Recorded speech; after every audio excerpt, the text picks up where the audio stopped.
इसी प्रकार अन्य प्रसंगों को श्रवण करने के लिए महाराज श्री के एकमात्र अधिकृत ऑफिशियल यूट्यूब चैनल को सब्सक्राइब करके बेल आइकन को अवश्य दबा दें।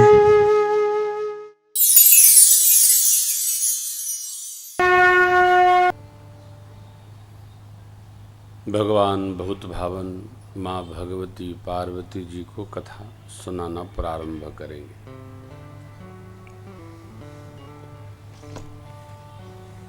पहले दिन आपको हमने सुनाया था, हर कार्य का कोई न कोई कारण है।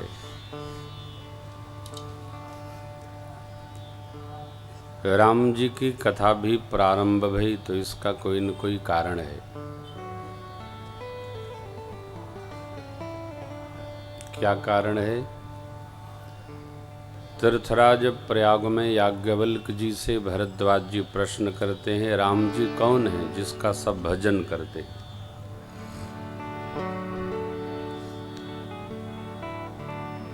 पक्षी श्रेष्ठ काकभूषुंडी जी से गरुड़ जी कहते हैं, महाराज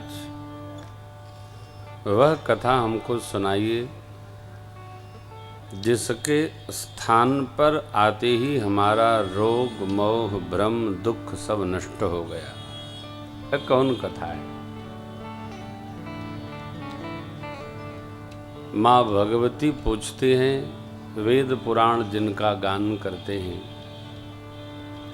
भगत लोग जिनका भजन करते हैं, शेष शारदा नाना प्रकार सुनाते हैं कथा,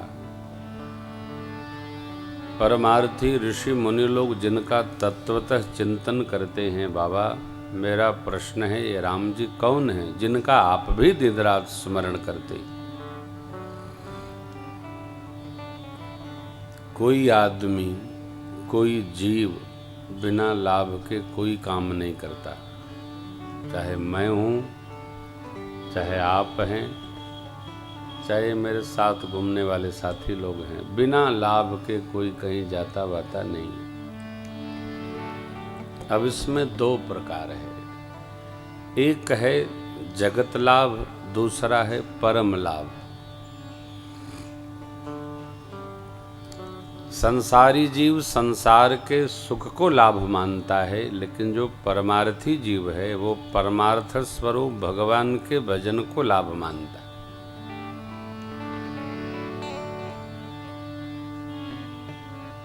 जिसके मति की जैसी गति हो,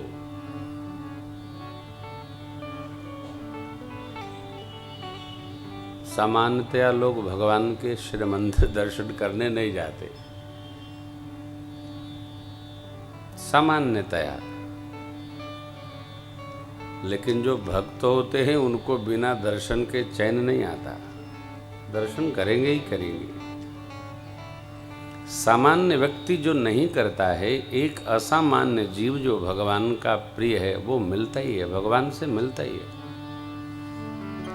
आप पूछो क्यों मिलता है, इसका कोई उत्तर नहीं है।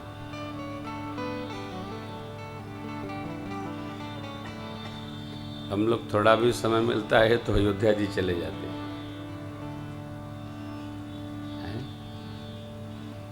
जो भक्त है उसको भगवान की धुरी पूरी अच्छी लगती है, जो भगत नहीं है उसको ये लगता है घर से बढ़िया क्या है, घर बहुत अच्छा है।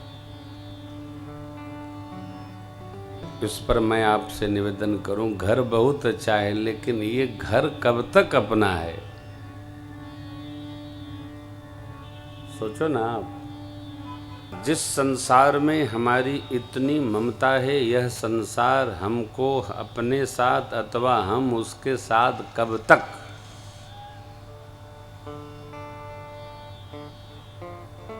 कितना भी लगे रहिए, उलझे रहिए, इसको जब ले जाना है तो ले जाएगा। जाना क्या है? कुछ नहीं जाना है, सब छूट जाना है। जाना यही है जो हम आप बना लेते हैं। क्या? अतो पुण्य, भक्ति, कार्तिक मास में हम लोग अधिकतम कथाएं तीर्थों में ही करते हैं। लाभ है, लाभ पंचमी। तो ये इतना महत्वपूर्ण समय है, दिन है, एक एक पल, एक एक क्षण। एक नाम जपे तो करोड़ के बराबर तीर्थों में होता है। एक अन्न दान करे कहीं पर तो 1 करोड़ दान के बराबर अन्न के बराबर होता है। एक बार पाठ करे तो करोड़ पाठ का फल प्राप्त हो। ये कार्तिक मास, आगे गुरुदेव भगवान नानक जी का जयंती दिवस है।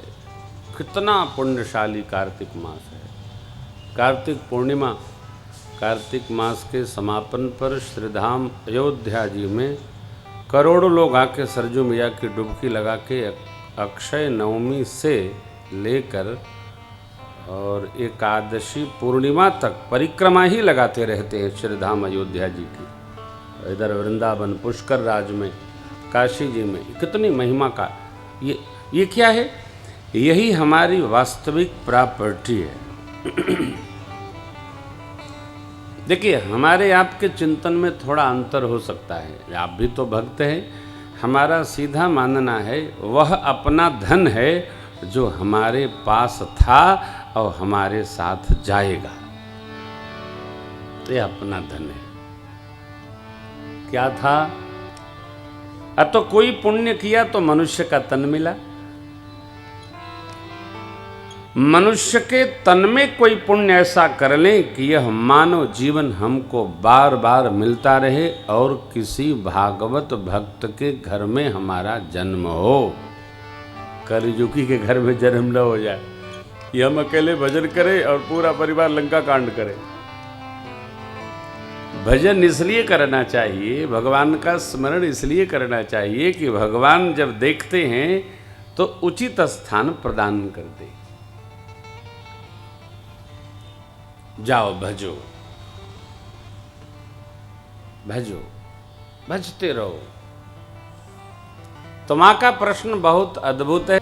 बाबा बैठे, शांत होकर बैठे। बैठे सोह काम रिपु कैसे, धरे शरीर शांत रस, पार्वती भल अवसर जान, गई शंभु पहमा।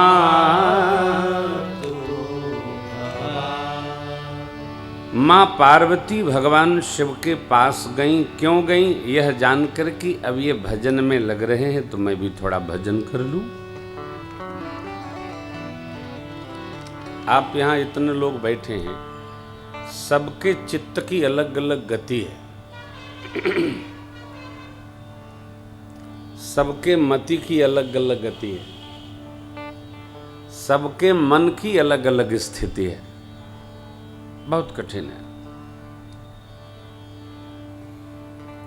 इतने लोग बैठे हैं, सबका चित्त एक जैसा, सबका मन एक जैसा, सबका भाव एक जैसा, ये असंभव है, संभव ही नहीं है।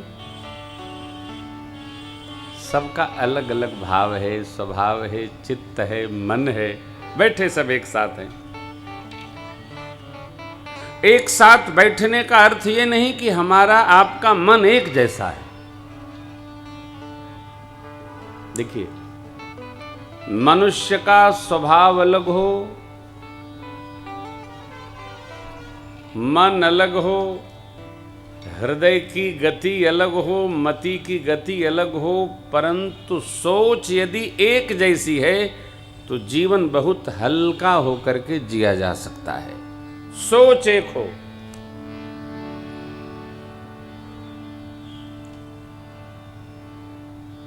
सोच अलग अलग है तो मुश्किल होगी भाई। 36 के साथ नहीं रहा जा सकता है।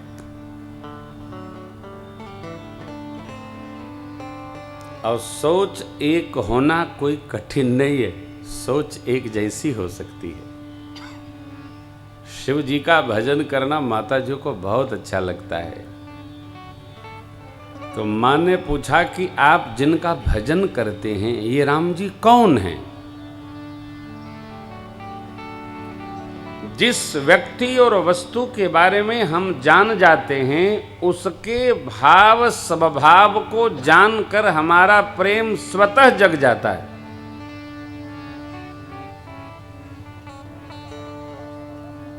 कल कथा से जैसे उतरे, कोई भाई बोले आपको टीवी पर सुनते थे अब प्रत्यक्ष देख रहे हैं, बहुत अच्छा लग रहा था। उनको बड़ा लाड़ आ गया, वो मेरे कमर में ही हाथ डाल दिए। अब बुजुर्ग थे, अच्छा है, बच्चे का भाव है, बहुत अच्छा है, अनुराग है, इसको रोका नहीं जा सकता। एक बार एयरपोर्ट में एक हरियाणा की माई थी, मुझसे लिपट गई, बुजुर्ग माई लिपट गई।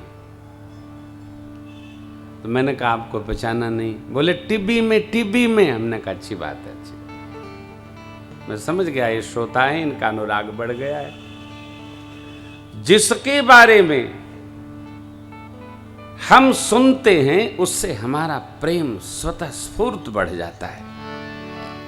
इसलिए भगवान की कथा सुननी चाहिए।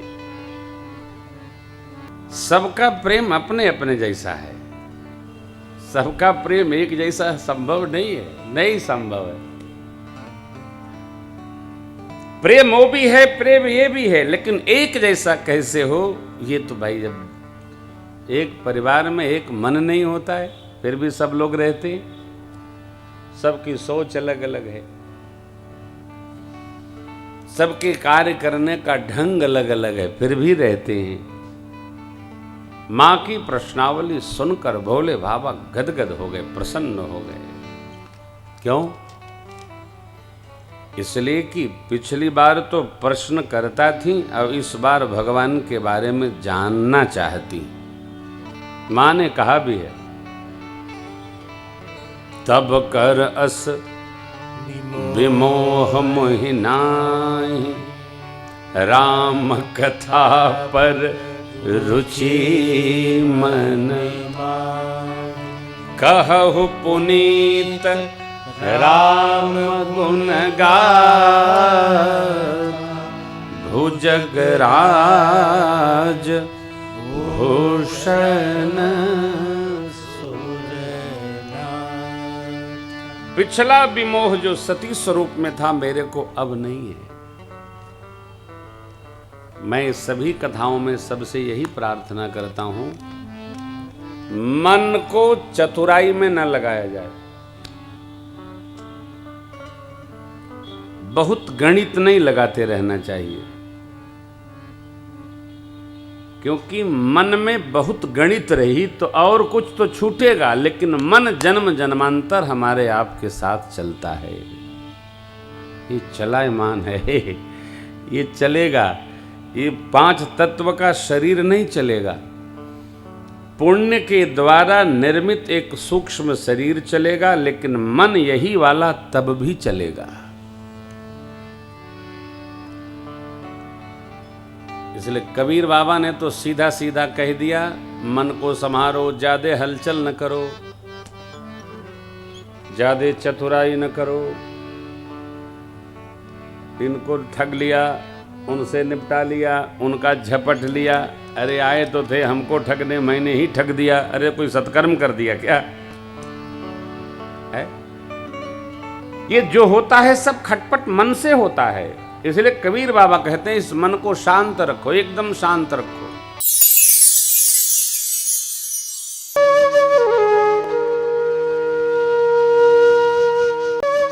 इसी प्रकार अन्य प्रसंगों को श्रवण करने के लिए महाराज श्री के एकमात्र अधिकृत ऑफिशियल यूट्यूब चैनल को सब्सक्राइब करके बेल आइकन को अवश्य दबा दें।